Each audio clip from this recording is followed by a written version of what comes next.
अस्सलाम वालेकुम दोस्तों। फ्लेवर्स एकेडमी में आपका एक बार फिर से खुश आमदीद है, इस्तकबाल है।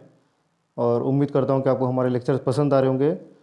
तो जैसा कि आप जानते हैं कि इससे पहले हम बायोलॉजी के 11वीं की जो बायोलॉजी एनसीईआरटी है उसका 8वां चैप्टर के 3 लेक्चर हो चुके हैं। उसी सिलसिले का ये चौथा लेक्चर है। और इसमें आज हम देखेंगे सेल इन्वेलप के बारे में कि सेल इन्वेलप क्या होता है और इसके मॉडिफिकेशंस मतलब किसी चीज़ में कुछ चेंजेस की जाती हैं, कुछ तब्दीलियाँ की जाती हैं, उसको मॉडिफिकेशन कहते हैं। तो सेल इन्वेलप क्या होता है और इसमें क्या तब्दीलियाँ होती हैं या कुछ इसमें कमी ज़्यादती क्या होती है, इसके बारे में हम देखेंगे। तो सबसे पहले तो शुरुआत करते हैं कि सेल इन्वेलप होता क्या है। तो सेल इन्वेलप जो है ये खासियत है प्रोकैरियोटिक सेल्स की, और प्रोकैरियोटिक सेल्स में भी ख़ास तौर से बैक्टीरिया की, कि उनमें ये चीज़ पाई जाती है। और ये एक कॉम्प्लेक्स चीज़ है, इसमें बहुत सारे केमिकल्स होते हैं और इसके मुख्तलिफ फंक्शन से आगे देखेंगे। तो ये होता है सेल इन्वेलप। इन्वेलप जैसा कि आप जानते ही हैं, एक लिफाफा जो होता है जिसको हम इन्वेलप कहते हैं। लिफाफा क्या करता है, किसी चीज़ को ढक लेता है। लिफाफे के अंदर जो ख़त होता है, लिफाफा उसको ढक लेता है, तो वो इन्वेलप होता है। इसी तरह से जो सेल का इन्वेलप होता है वो सेल को अपने अंदर ढक लेता है, इसीलिए उसको सेल इन्वेलप कहते हैं। तो सेल इन्वेलप में 3 लेयर्स होती हैं। सेल इन्वेलप में 3 लेयर होती हैं। सबसे बाहर की जो लेयर होती है उसको ग्लाइकोकैलिक्स कहते हैं। उसके बाद उसके अंदर होती है सेल वॉल, और उससे सबसे जो अंदर की लेयर होती है ये प्लाज्मा मेम्ब्रेन कहलाती है। ग्लाइकोकैलिक्स जो कि आउटर मोस्ट है। ग्लाइकोकैलिक्स का मतलब होता है, ग्लाइको बना है ग्लूकोज से, और कैलिक्स कहते हैं एक खौल जिसको कहते हैं। जैसे कि आप गेहूँ या चावल के दाने पर देखते होंगे कि ऊपर बाहर की तरफ जो है एक हल्का सा खौल चढ़ा होता है, तो उसी को कैलिक्स कहते हैं, हस्क कहते हैं जिसको। कैलिक्स, हस्क, खौल, ये एक ही चीज़ें हैं। तो ग्लाइकोकैलिक्स का जो लिटरल मीनिंग होता है वो शुगर कोटिंग होता है। क्योंकि जो आप जैसे देखेंगे कि चावल का दाना या गेहूं का दाना है, तो उस पर जो कोटिंग होती है, जो कवरिंग होती है, वो कैलिक्स होती है। और ग्लाइको जो है ग्लूकोज से बना है शुगर। तो आउटर मोस्ट जो कवरिंग होती है इन्वेलप की, जो आउटर मोस्ट लेयर होती है, उसको ग्लाइकोकैलिक्स कहते हैं।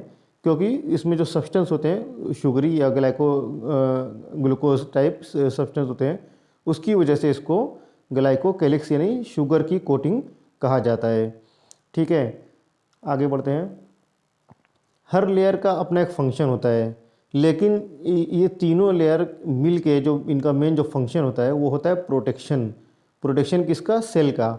ये जो तीनों लेयर होती हैं जिसको सेल इन्वेलप कहते हैं, कंबाइन करेंगे तीनों लेयर को तो ये कहलाएगी सेल इन्वेलप। और इसका जो मेन फंक्शन होता है वो सेल का प्रोटेक्शन होता है। जैसा कि आप जानते हैं कि लिफाफे का जो मेन फंक्शन है वो अंदर के खत का प्रोटेक्शन है, उसको छुपाना है, उसी तरह से बचाना है। उसी तरह से जो सेल का भी इन्वेलप होता है उसका जो फंक्शन होता है वो प्रोटेक्शन या उसको छुपाना, उसको बचाना होता है। उसके अलावा जो तीनों लेयर होती हैं उनके अलग अलग अपने मखसूस फंक्शंस होते हैं, लेकिन कलेक्टिवली जो काम करते हैं वो प्रोटेक्शन का काम करते हैं। अब इसमें ख़ास बात यहाँ पर एक ये आती है कि इस जो सेल इन्वेलप की बेसिस पर ही सेल बैक्टीरिया की जो 2 बड़ी क्लासिफिकेशन की गई है, ये आप आगे कहीं डिटेल में पढ़ोगे या फिर जब मेडिकल फील्ड में आ जाओगे तो डिटेल में पढ़ोगे कि बैक्टीरिया 2 टाइप के होते हैं, ग्राम पॉजिटिव बैक्टीरिया और ग्राम निगेटिव बैक्टीरिया। तो ये ग्राम पॉजिटिव और ग्राम निगेटिव होता क्या है? ये क्रिश्चियन ग्राम करके एक बैक्टीरियोलॉजिस्ट था। उसने एक स्टेन बनाई या कलर बनाया जिसमें वो बैक्टीरिया को डुबोता था। ये सिंपल एकदम करके मैं समझा रहा हूँ, असली प्रोसेस थोड़ा सा डिफरेंट है, लेकिन सिंपल ये समझिए कि उसने एक कलर बनाया जिसमें वो बैक्टीरिया को भिगो देता था। बैक्टीरिया को भिगोने के बाद कुछ बैक्टीरिया जो होते थे वो पर्पल कलर के हो जाते थे, और कुछ बैक्टीरिया जो होते थे वो पिंक कलर के हो जाते थे। तो जो बैक्टीरिया पर्पल कलर के होते थे उसको उसने नाम दिया ग्राम पॉजिटिव, और जो पिंक कलर के हो जाते थे उसने उसको नाम दिया ग्राम निगेटिव। तो ये कलर क्यों आता था? क्योंकि कुछ बैक्टीरिया की जो ये जो सेल वॉल होती है उसमें यहाँ पे आप देखेंगे पेप्टाइडोग्लाइकन, ये जो है पेप्टाइडोग्लाइकन ये जो इसके बेसिस पर होता है कि जिन बैक्टीरिया में पेप्टाइडोग्लाइकन जो होता है उसकी थिकनेस ज़्यादा होती है, वो बैक्टीरिया जो होते हैं वो जो कलर जिसमें ग्राम डिपोता था वो इस चीज़ को कबूल कर लेते थे। लेकिन जिसमें वो थिकनेस कम रहती थी पेप्टाइडोग्लाइकन की, वो उस कलर को कबूल नहीं करता था। कबूल करने का मतलब क्या कि कबूल तो दोनों चीज़ करती थी। इसको आप पहले फ़ोटो से ज़्यादा बेहतर समझ सकते हैं। ये देखिए, यहाँ पे एक ग्राम पॉजिटिव बैक्टीरिया है और ग्राम नेगेटिव। और जैसा कि आपको बताया, आप समझ गए होंगे कि इसमें से ग्राम पॉजिटिव कौन सा है और ग्राम नेगेटिव कौन सा है। जो पर्पल वाला है वो ग्राम पॉजिटिव है और जो पिंक वाला है वो ग्राम नेगेटिव है। तो आप दोनों में देख सकते हैं कि दोनों में थिकनेस जो है फ़र्क है। जो ग्राम पॉजिटिव है वो ज़्यादा थिक है और जो ग्राम नेगेटिव है वो थिन है। तो जब कलर में डुबोता था तो दोनों एक कलर के होते थे, दोनों पर्पल कलर के होते थे। लेकिन जो ग्राम नेगेटिव है उसको दूसरे कलर में डुबोने के बाद वो कलर छोड़ देता था और पिंक हो जाता था। पहले वायलेट पर्पल होता है और उसके बाद फिर वो कलर छोड़ के पिंक हो जाता है। तो बस यही फ़र्क है कि जो सेल इन्वेलप में ये जो पेप्टाइडोग्लाइकन होता है, इसकी थिकनेस की वजह से, पेप्टाइडोग्लाइकन की थिकनेस की वजह से या तो बैक्टीरिया की सेल कलर वो लेगा और या तो कलर नहीं लेगा। अगर वो कलर ले लिया, पर्पल हो गया तो ग्राम पॉजिटिव रहेगा, कलर नहीं लिया, पिंक हो गया तो ग्राम नेगेटिव रहेगा। तो ठीक है, ये चीज़ आपको समझ में आ गई। ये एक एडिशनल नॉलेज है बैक्टीरिया के सेल इन्वेलप के ताल्लुक से, कि इसी सेल इन्वेलप के कलर आने की वजह से इनको ग्राम पॉजिटिव ग्राम नेगेटिव में क्लासीफाई किया है। और इसकी अहमियत क्या है, इसके करने की ज़रूरत क्या है? इसके करने की ज़रूरत ये है कि दोनों तरीके के बैक्टीरिया के लिए अलग अलग तरीके की एंटीबायोटिक चाहिए होती है। जो ग्राम पॉजिटिव बैक्टीरिया होते हैं उन पर अलग तरह से एंटीबायोटिक काम करती है और जो ग्राम नेगेटिव होते हैं उनमें अलग तरीके की एंटीबायोटिक काम करती है। तो ये इसका अहमियत है। अब आते हैं, अब तीनों देखते हैं कि जैसे कि मैंने आपको बताया कि 3 लेयर होती हैं और तीनों लेयर को बारी बारी देख लेते हैं। जो सेल इन्वेलप की 3 लेयर होती हैं, तो सबसे पहली जो हमने बताया था कि सबसे बाहर की तरफ जो होती है वो ग्लाइकोकैलिक्स होती है।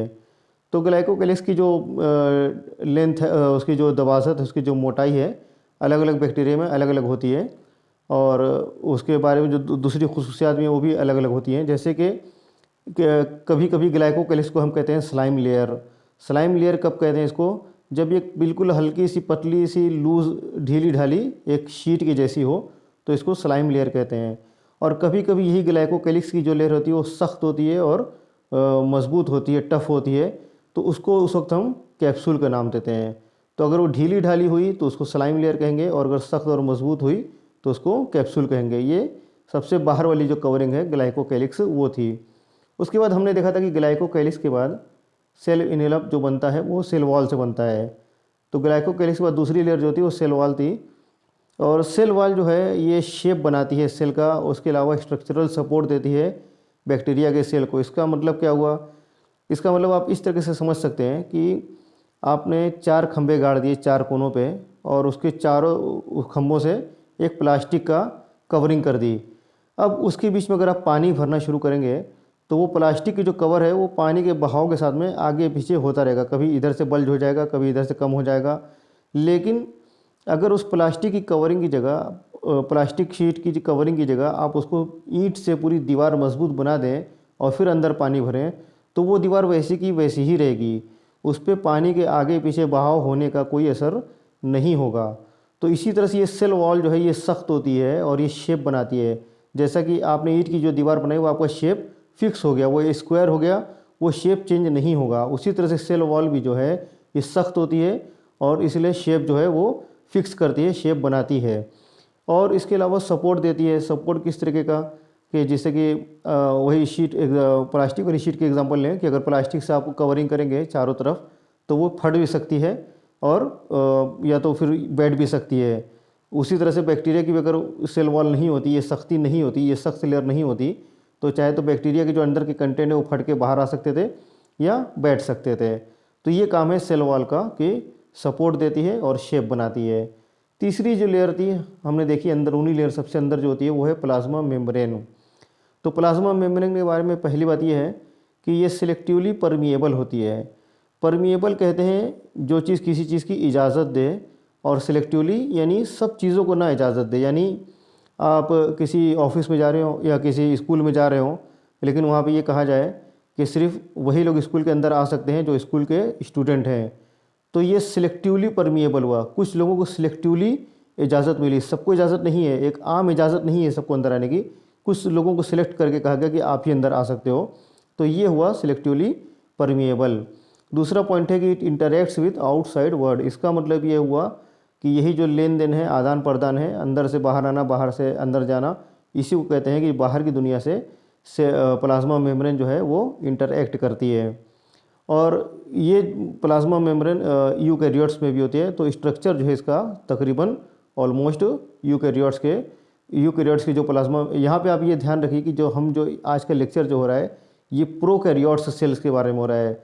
जो पिछला लेक्चर था प्रोकैरियोट्स पे, उसी का कंटिन्यूएशन है। तो ये सारी बातें जो बताई जा रही हैं ये प्रोकैरियोट्स के बारे में बताई जा रही हैं। लेकिन यहाँ पे जो प्लाज्मा मेम्ब्रेन के बारे में हम बता रहे हैं, तो प्लाज्मा मेम्ब्रेन यूकैरियोट्स में भी होती है। ये सिर्फ प्रोकैरियोट्स में नहीं होती है, ये यूकैरियोट्स में भी होती है। और दोनों की प्लाज्मा मेम्ब्रेन यानी प्रोकैरियोट्स की और यूकैरियोट्स की, ये दोनों ऑलमोस्ट सेम होती है स्ट्रक्चर में। इसके बाद आते हैं एक जो ख़ास स्ट्रक्चर होता है प्रोकैरियोट्स के प्लाज्मा मेम्ब्रेन का, ये होता है मेसोसोम, जिसको हमने पिछले लेक्चर में भी देखा था। ये एक ख़ास स्ट्रक्चर है जो प्रोकैरियोट्स में पाया जाता है। ये होता क्या है, जो प्लाज्मा मेम्ब्रेन है, इसको भी आप फोटो की मदद से बार देख लेते हैं। और उससे पहले एक फ़ोटो ये देख लेते हैं, जैसा कि जो हमने इसके बारे में बताया कि सेल इनवेलप। तो यहाँ पे आप देख सकते हैं कि 3 लेयर से जो है सेल इनवेलप की बाहर की जो है कैप्सूल क्या थी, ये आपकी ग्लाइकोकैलिक्स जो लेयर थी, जिसको मैंने कहा कि उसको या तो स्लाइम लेयर भी कहते हैं जब वो ढीली ढाली होती है, और सख्त होती है तो कैप्सूल। तो ये कैप्सूल की जगह आप समझ लीजिए कि ये वही ग्लाइकोकैलिक्स है। उसके बाद उससे अंदर जो होती है सेल वॉल है, और उसके जो सबसे अंदर होती है वो सेल मेम्ब्रेन है। तो ये आपको स्ट्रक्चर समझ में आ गया होगा कि ये 3 चीज़ें मिलके इनवेलप बनाती हैं।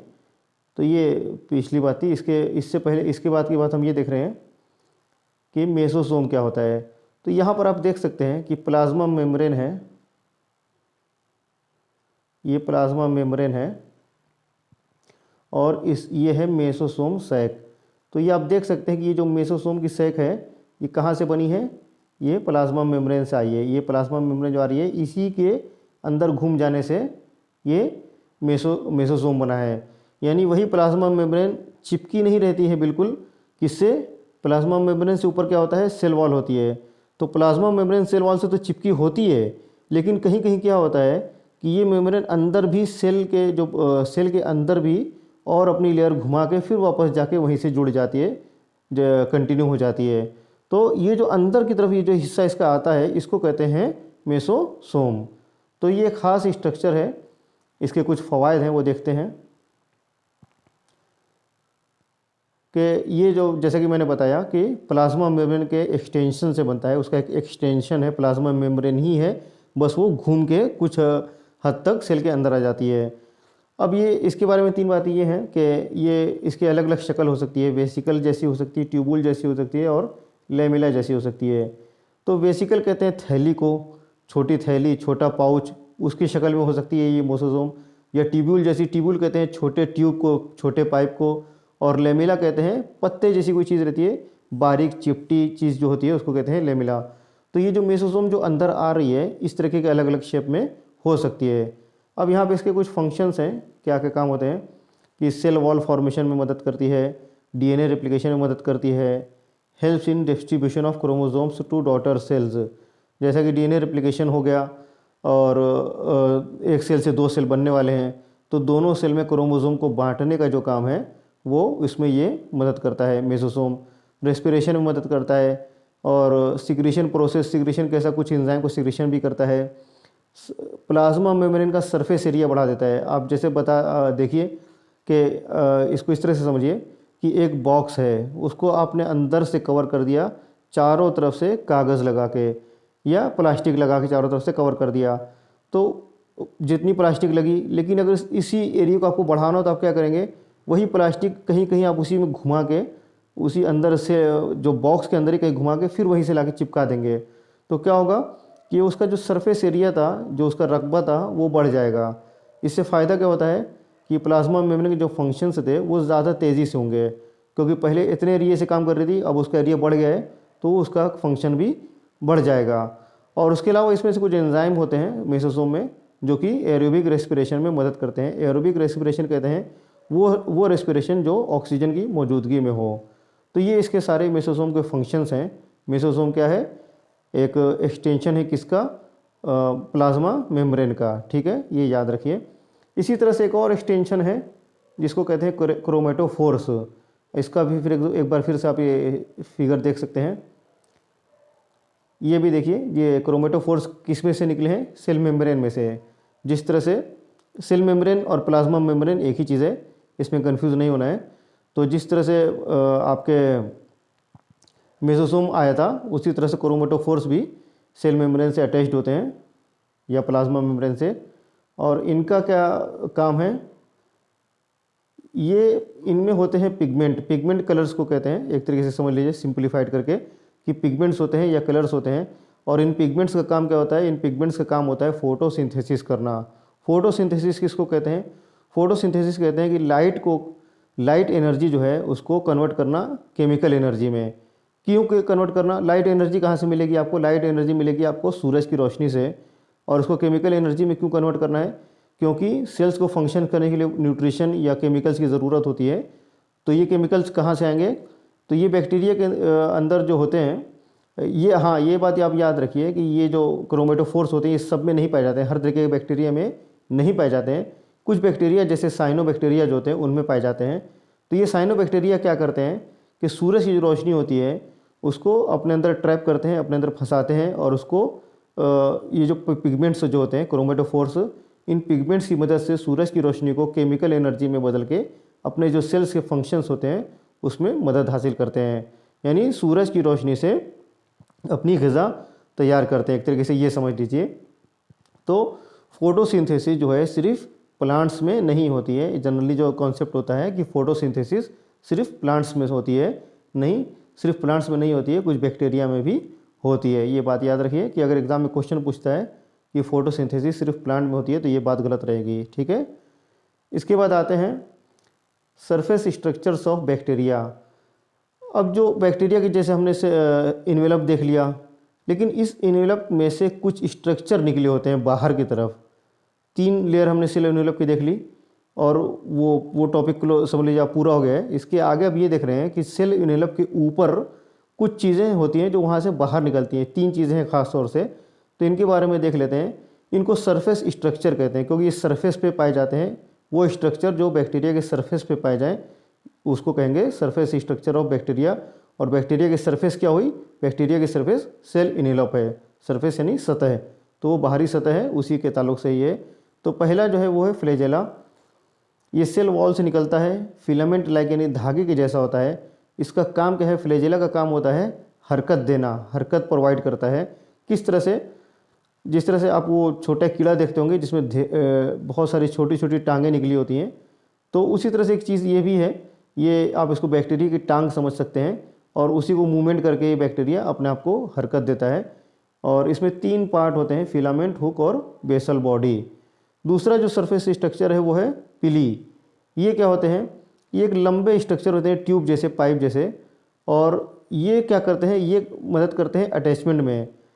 जैसे कि आप कोई भी चीज़ देखेंगे, कहीं पर अपने जो कुछ कीड़े आते हैं, कुछ अपना डंक निकाल के कहीं पर अपने आप को फंसा देते हैं, अटैच कर लेते हैं।